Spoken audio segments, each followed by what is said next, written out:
Hello everyone, आप सभी का लेट्स स्टडी टुगेदर में स्वागत है दोस्तों। तो आज हम पढ़ेंगे एनसीएफ नेशनल करिकुलम फ्रेमवर्क 2005। तो दोस्तों, जैसे कि आप सभी को तो पता है कि सीटेट का फॉर्म आ गया जिसका एग्जाम 21 जनवरी को है।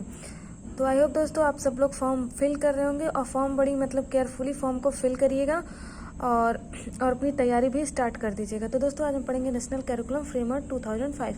तो दोस्तों एनसीईआरटी के द्वारा ही एनसीएफ को प्रिपेयर किया गया था और ये एनसीएफ जो 2005 था वो चौथा एनसीएफ था। पहला 1975 में, दूसरा 1988 में, तीसरा 2000 में और चौथा 2005 में। दोस्तों ये 22 भाषाओं में थी जो 8वीं अनुसूची के तहत था। दोस्तों ये पूरा जो था 2005 या बाल केंद्रित था और ये प्रोफेसर यशपाल की अध्यक्षता में इसे तैयार किया गया था, जिसे नेशनल स्टीयरिंग कमेटी भी कहा जाता है। तो दोस्तों इसमें कुछ बातें लिखी थी, जैसे कि रचनावाद में बच्चा जो हो वो रचनावादी हो और शिक्षक की भूमिका जो थी वो फैसिलिटेटर यानी सुविधादाता की जैसी ही होनी चाहिए थी। और अंग्रेजी, अगर आप बच्चे को किसी को अंग्रेजी सिखा रहे हैं तो बहुभाषा यानी मल्टी बाइलिंगुअल होना चाहिए। और इसमें करके सीखने पे बल देता है, जैसे कि बच्चा कुछ खुद से करे, बाय डूइंग पे अपना उसकी ताकि समझ विकसित हो। और टीचर जैसे एक फैसिलिटेटर होता है, बस उसी के रूप में वो कार्य करे और अन्य भाषा सिखाए तो मल्टी बाइलिंगुअल हो जाए। इसके उद्देश्य थे जैसे कि दोस्तों इसके कुछ उद्देश्य थे, जैसे कि स्कूल को जो हो उसे बाहरी जीवन से जोड़ा जाए, पढ़ाई जो रोड लर्निंग है उसको मुक्त की जाए, पाठचर्या पाठ पुस्तक पर केंद्रित हो। और जो जैसे जब आप स्कूल में विभिन्न विद्यालयों में जो गतिविधियाँ सीख रहे हैं उनसे जोड़ा जाए। राष्ट्रीय जो मूल्य अवस्थान है उनको बाहरी जीवन से जोड़ा जाए। और उसके बाद से दोस्तों जैसे कि ज्ञान को स्कूल के बाहरी जीवन से जोड़ना, जो बाहरी जीवन है आपका, जैसे ये ना हो कि सिर्फ किताबी ज्ञान तक ही चीज़ें रह जाए, उसको बाहर के जीवन से जो आपका दिनचर्या उससे भी ऐड किया जाए। और जो पढ़ाई उसमें आपकी समझ विकसित हो, रटन पे कोई आप रट के किसी चीज़ को ना करें।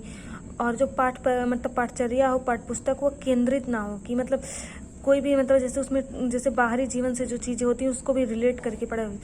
अब विद्यालय में दी जाने वाली शिक्षा के विभिन्न प्रकार के गतिविधि, जैसे कि आपको कोई टीचर कुछ पढ़ा रहा है तो उसको रिलेट करके पढ़ाएं। और राष्ट्रीय मूल्यों के प्रति आवस्थान विद्यार्थी तैयार की जाए। देखिए जैसे दोस्तों कि कोई ऐसे क्रिटिकल चीज़ें हो रही हैं, फिर उसमें विद्यार्थियों को जोड़ा जाए। और उसके बाद से आता है नोट। जैसे दोस्तों एक नोट में याद कर, बिना भार के अधिगम लर्निंग विदाउट बर्डन 1993 का एक रिपोर्ट आई थी दोस्तों 1993 में। उसमें दिया था कि शिक्षा बिना बोझ की, ऐसा ना हो कि शिक्षा से बस्ते से ज़्यादा बोझिल हो जाए इंसान। 1993 में था कि लर्निंग विदाउट बर्डन, की जो शिक्षा हो वो बिना बोझ के हो।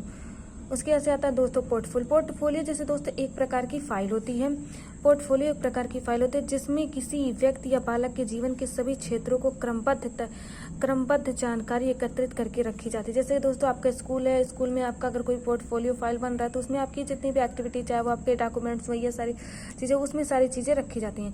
यानी किसी बालक की क्या उपलब्धियाँ हैं, क्या कमियाँ हैं, इन सब जानकारी पोर्टफोलियो में संचित रहती है। तो दोस्तों जैसे कि आप मान सकते हैं कि जैसे कोई फाइल है आपके स्कूल की फाइल, उसमें आपने सारे डॉक्यूमेंट्स जुड़े हुए हैं। आप क्या आपने क्या किया है, क्या नहीं किया है, उसमें आपकी क्या कमी है, क्या अच्छाई है, क्या उसमें सारी चीज़ों को संचित किया जाता है। तो आई होप दोस्तों आपको एनसीएफ 2005 समझ में आया हो। Thank you for watching.